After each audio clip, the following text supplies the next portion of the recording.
Bismillahirrahmanirrahim. Assalamualaikum warahmatullahi wabarakatuh. Sampurasun. Apa kabar teman-teman semuanya? Alhamdulillah, pada kesempatan kali ini kita dapat bertemu kembali secara virtual melalui video pembelajaran ini yang berkaitan dengan mata pelajaran IPS atau Ilmu Pengetahuan Sosial untuk paket B pada program paket B PKBM Insan Desa. Teman-teman sekalian, pada pertemuan kali ini kita akan membahas materi tentang negara-negara ASEAN ya. Perlu diketahui, mungkin di benak teman-teman pernah berpikir bahwa negara Indonesia ini bertetangga dengan negara lain. Ternyata negara Indonesia bertetangga dengan negara lain, baik itu secara perbatasan secara langsung maupun tidak langsung. Negara-negara itulah yang menjadi negara tetangga kita yang masuk dalam suatu kawasan, yakni kawasan ASEAN atau Asia Tenggara. Selayaknya negara satu kawasan, negara-negara Asia Tenggara tidak lepas dari adanya kerjasama antar negara-negaranya. Kerjasama tersebut sering kita sebut dengan ASEAN ya. Untuk penjelasannya, apa itu ASEAN dan bagaimana sejarah berdirinya ASEAN, tujuannya dibentuk ASEAN itu seperti apa, berikut Bapak sampaikan dalam video pembelajaran dari referensi dari channel YouTube-nya Vena Media. Mohon kepada siswa-siswi PKBM Insan Desa agar menonton videonya sampai dengan selesai untuk memperluas dan memperdalam wawasan tentang apa itu ASEAN. Silakan simak videonya.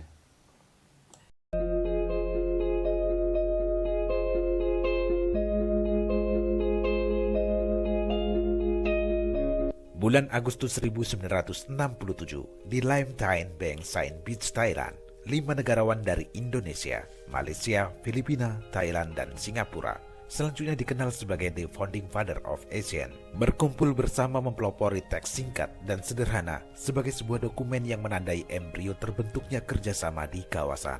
Dokumen tersebut dikenal dengan Deklarasi Bangkok, yaitu mempercepat pertumbuhan ekonomi, kemajuan sosial, dan perkembangan kebudayaan di kawasan Asia Tenggara, meningkatkan perdamaian dan stabilitas regional, meningkatkan kerjasama dan saling membantu untuk kepentingan bersama dalam bidang ekonomi, sosial, teknik, ilmu pengetahuan, dan administrasi.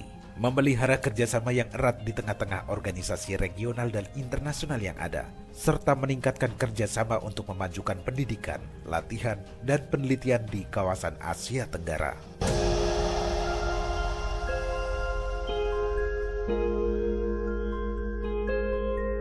Delia Albert dalam bukunya yang berjudul Unevolving ASEAN Vision and Reality tahun 2019 menyatakan, tahun 1960-an adalah masa-masa sulit bagi negara Asia Tenggara. Terdapat sejumlah perselisihan baik dari internal maupun eksternal di kawasan Asia Tenggara, di antaranya sengketa teritorial maritim di Asia Tenggara, misalnya Indonesia dengan Malaysia, Malaysia dengan Filipina, dan Singapura dengan Malaysia. Selanjutnya, Perang Vietnam muncul sebagai akibat dari perang kepentingan Blok Timur melawan Blok Barat. Perang di Vietnam berpengaruh pula terhadap stabilitas negara-negara di sekitarnya, seperti Kamboja, Laos, dan Thailand.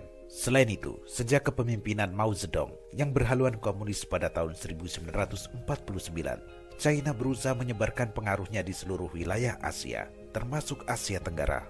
Dan yang terakhir, terpecahnya negara Asia Tenggara akibat kolonialisasi di wilayah Asia Tenggara melahirkan pandangan dan ideologi yang berbeda karena perbedaan negara yang datang menjajahnya. Hasil dari penjajahan bangsa Eropa di negara Asia Tenggara memutuskan hubungan antar negara Asia. Tiap negara justru memiliki hubungan erat dengan negara-negara blok barat, dan hanya Indonesia yang tetap menjadi negara non-blok. Negara di Asia Tenggara yang terafiliasi dengan blok barat adalah Malaysia dan Singapura, yang tergabung dengan Selandia Baru, Inggris, dan Australia dalam Five Power Defense Agreement. Ada juga Filipina yang bersekutu dengan Amerika Serikat, juga Thailand yang berkomitmen penuh terhadap negara adidaya motor blok barat tersebut.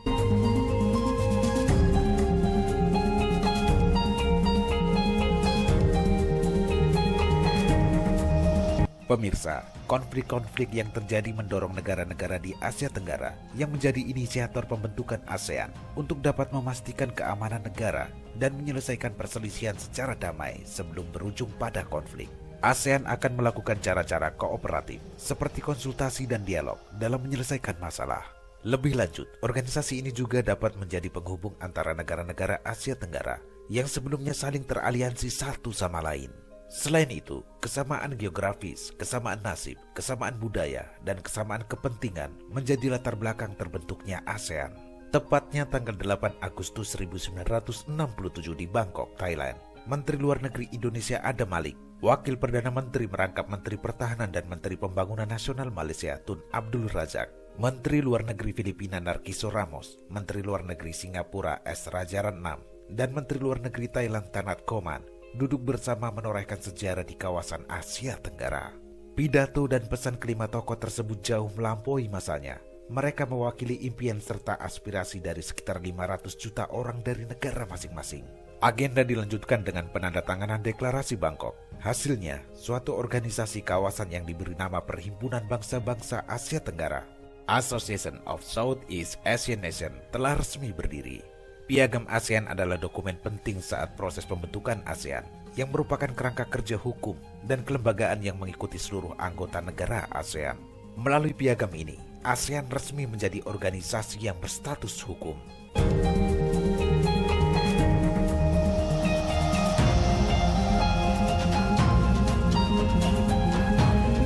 Pada perkembangan berikutnya, organisasi ini membuat berbagai agenda yang signifikan di bidang politik, seperti Deklarasi Kawasan Damai, Bebas, dan Netral, Zona of Peace, Freedom, and Neutrality Declaration, yang ditandatangani pada tahun 1971. Kemudian pada tahun 1976, 5 negara anggota ASEAN itu juga menyepakati Traktat Persahabatan dan Kerjasama, Treaty of Amity and Cooperation in Southeast Asia, yang menjadi landasan bagi negara-negara ASEAN untuk hidup berdampingan secara damai. Pada KTT ASEAN pertama di Bali tahun 1976, salah satunya menyepakati Agreement on the Establishment of the ASEAN Secretariat. Inti dari keputusan sidang tersebut adalah penetapan kedudukan Sekretariat ASEAN di Jakarta, Indonesia, dan secara resmi Sekretariat ASEAN berfungsi sejak tanggal 7 Juni 1976. Dalam bidang ekonomi, Agreement on ASEAN Preferential Trading Arrangement berhasil disepakati dan ditandatangani di Manila pada tanggal 24 Februari 1977, yang menjadi landasan untuk mengadopsi berbagai instrumen dalam liberalisasi perdagangan on a preferential basis. Pada perkembangan selanjutnya, Agreement on the Common Effective Preferential Tariff Scheme for the ASEAN Free Trade Area berhasil disepakati di Singapura pada tanggal 28 Januari 1992. Kemajuan-kemajuan tersebut mendorong negara-negara lain di Asia Tenggara bergabung menjadi anggota ASEAN. 5 negara di luar negara pemrakarsa berkeinginan menggabungkan diri dalam organisasi ini. Brunei Darussalam bergabung pada tanggal 7 Januari 1984. Vietnam tanggal 28 Juli 1995. Selanjutnya Laos tanggal 23 Juli 1997. Myanmar 23 Juli 1997. Kemudian Kamboja tanggal 30 April 1999. Berkenaan dengan keanggotaan ASEAN, Timor Leste yang secara geografis terletak di wilayah Asia Tenggara secara resmi telah mendaftarkan diri sebagai anggota ASEAN pada tahun 2011. Ihwal keanggotaan Timor Leste tersebut masih dalam pembahasan ke-10 negara anggota ASEAN. Hingga akhirnya, permintaan Timor Leste untuk menjadi anggota baru ASEAN disetujui pada KTT ASEAN di Phnom Penh, Kamboja tahun 2022.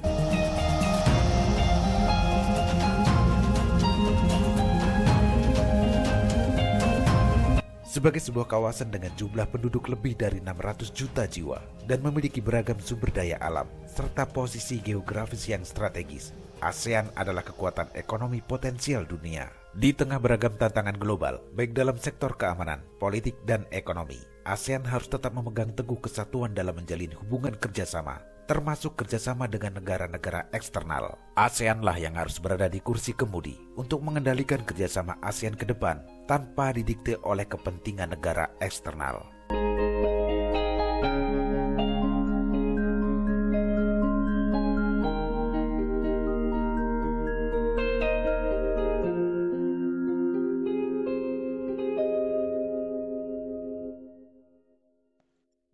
Oke, untuk pertemuan kali ini, materi tersebut yang bisa disampaikan. Untuk materi selanjutnya, insya Allah akan disampaikan pada pertemuan tatap muka di kelas. Dan untuk video pembelajaran lainnya, insya Allah akan disampaikan pada minggu depan. Mohon maaf atas segala kekurangannya. Sekali lagi Bapak sampaikan kepada rekan-rekan semua agar tetap semangat dalam mengikuti semua kegiatan belajar, baik itu secara tatap muka atau secara daring. Wallahu muwafiq ila aqwamit thoriq. Wassalamualaikum warahmatullahi wabarakatuh.